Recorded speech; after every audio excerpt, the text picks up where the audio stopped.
I'm Matt Williamson, at Williamson NFL. How's everyone doing? I'm recording this Tuesday late afternoon, and two things I wanted to address.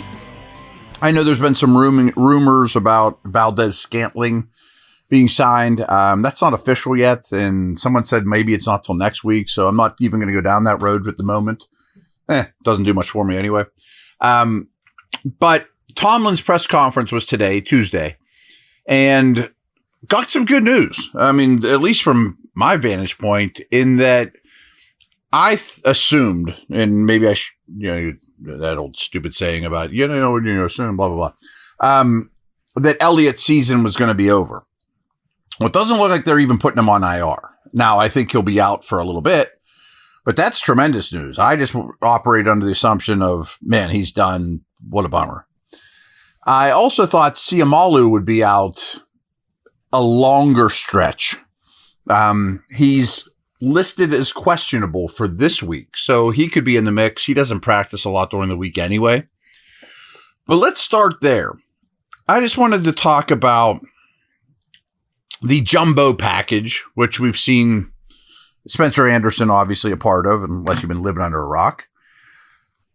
And I originally thought, if Siamalu, I'm going to operate on the assumption that he misses at least this week, if not more, but who knows? Now, Spencer, is clearly the backup left guard, and he might be next year's starting left guard. Siamalu is a free agent after this year. I could see Anderson getting in line for an extension at some point. He's a valuable player. This isn't what I'm here to talk about the future, but maybe you let Siamalu walk, give Anderson extension, use a third-round pick on a guard, and go from there, whatever, and let them battle it out. Anyway, I'm more worried about short-term here. I do not want the jumbo package to go away. I think it's super effective. And I'm curious what you guys think. I think there's three options. Do you scrap it until Siamalu returns? Option number one. Anderson's your left guard. I would understand it. No one else has done it. You would have to put another player on the field in order to pull this off, you got to pull Ramon Wilson or Freiermuth or somebody that you like off the field, obviously. And once again, they only let you play with 11. But I was also thinking two other options. Is Calvin Anderson, the tackle, has done some of that. He has done some sixth offensive line stuff where you line out outside the tackle. I don't think he's bad. I think that's one option. Would you guys consider that? I'd consider it. The other option to me is when you don't have the sixth offensive lineman on the field, of course, Anderson is your left guard. But what about when you want to go jumbo? I think you could do this approach. You could put Andres Pete at left guard and then have Anderson do exactly what he has been doing. My only reservation is I just don't know exactly where we're at with Pete. He's been inactive quite a bit. He has some tackle guard versatility. He could even be your sixth guy, but I don't love that. I think you would put him at left guard, which is where he's practiced most, as far as my knowledge. From the practices I was at, that was once he got signed until training camp broke. And from all accounts, I think he's a guard more than a tackle. But would either of those intrigue you for this week or next week or two? Because I definitely don't want to get away from the 6-0 line advantage it gives you, frankly. I think it's been a really good turn of events here. It makes you really hard to play against. So I'm curious if they're considering those things. My hunch is it would be Calvin just acting as Spencer. I know all these Anderson things get confusing. All right. I don't want to talk about that. And I got one other thing that I think is even a bigger deal.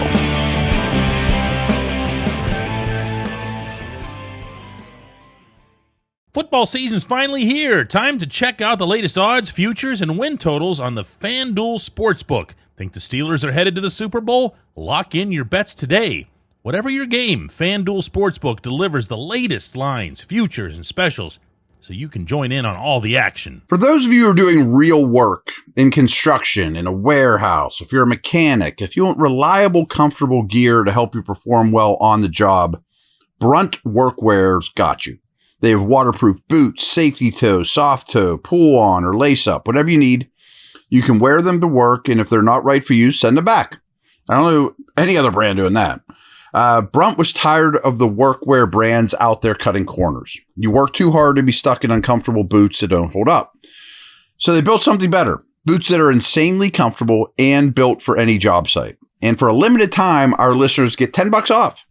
Just head to bruntworkwear.com. That's bruntworkwear.com and use our code DK Sports, all one word, all caps, DK Sports, and you're good to go. After your order, they'll ask you where you heard about Brunt. Do us a favor and tell them it was from my show. Thank you so much.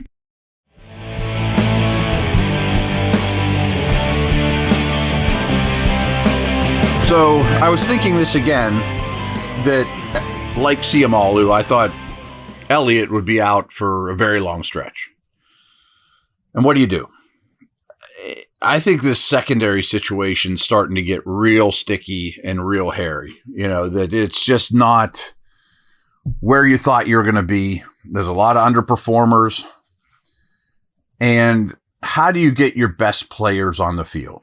Now, they brought in 2 veteran safeties today, Tuesday, that they're giving a look at. Von Bell and Jackson, who used to be with the Bears, Penn State kid, both of whom have had decent careers.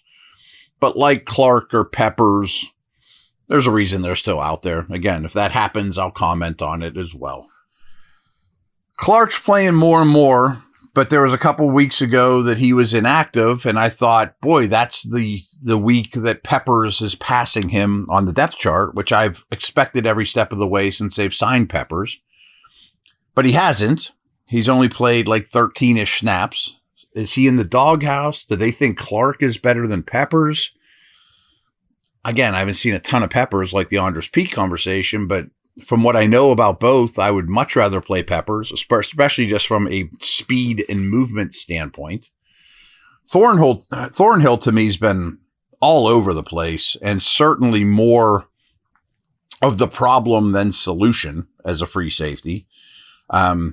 He's been hard to trust lately, to say the least. Killebrew's out of the mix. Not that he would ever really be in the mix. But what do you do at safety now?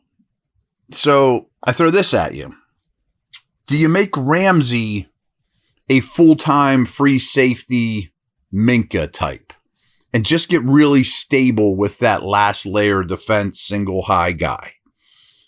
Or at least mostly that. I mean, I said kind of only that. That's not what I meant. Not exclusively a free safety, but you make him mostly a free safety. I don't have a problem with it. I would certainly understand it. But then your slot capabilities greatly decrease. So the other thing is who are your best corners? Now, Porter's going to be an outside guy. I think there's a real argument now of, would you rather play Eccles or Slay in a vacuum? And I lean towards Eccles.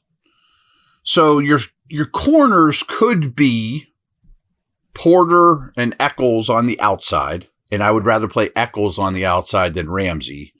Ramsey in the slot. But what's that leave you at safety? I mean, a combination of Thornhill, Clark, Peppers, somebody you might sign. That safety room, those safety starters to me would be scary. But what if it's Ramsey and one of those guys, as opposed to 2 of those guys are your safeties, with Porter as an outside player, Slay as an outside corner, Eccles as a slot? It's not bad. I mean, it's not great. Again, the secondary as a whole has been far from great. I could see that approach. But 2 other wild cards, and I don't know what exactly the timeline is on Trice, but he's due back soon. You could make Trice an outside guy, Eccles a slot, if you're going to move Ramsey full-time to safety or most of the time to safety. If you really don't trust Slay and you think Eccles is better on the outside and Ramsey's mostly a safety, do you go Eccles on the outside, Porter on the outside, and you bump up Beanie Bishop? You talk about a guy that's out of sight, out of mind. I don't love him. They obviously they did upgrade and wanted to upgrade over him in the offseason, rightfully so. But he's not a throwaway. I mean, he's played. So what I urge you to do is, and when I've been talking through this the last day or so, and I'm going to continue to talk through it all week, and I also want to ask some of the beat reporters I talk to, and when I'm down there on Thursday, snoop around a little bit. But I think the best way to figure out the defensive back puzzle is just who are my 5 best defensive backs? Who are the guys you want on the field? I don't care what position they play. If you start building the puzzle through that lens, I think it's pretty safe to say that your first 2 picks are Porter and Ramsey. Those guys never leave the field. They're always going to be out there, whether I'm in 4 DBs, 5 DBs, whatever. Who are the guys I want to play? I think my next draft pick would be Eccles. And fortunately, Ramsey and Eccles are movable chess pieces. They can both play the slot. They can both play outside. I want to avoid Ramsey outside, though. Ramsey can play safety. But who are the next 2? Do you want it to be Slay? That used to be an easy conversation. Boy, get Slay out there. I don't love Slay out there at all. Do you want Clark? You want Peppers? You want Thornhill? Ooh. So if you put that order together of what defensive back I like and trust the most, I think this puzzle becomes clearer. I guess you could even include Beanie and Trice to some degree to make it work. But it's messy, like I said. I mean, to get this defensive backfield where you want it is absolutely messy.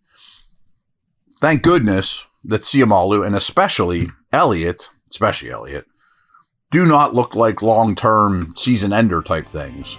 But you can see how the coaching staff thinks in this regard. You know what I mean? Like, how do I make myself get the best dudes out there in the best position to succeed? And this one's not super easy. All right, everyone, take care.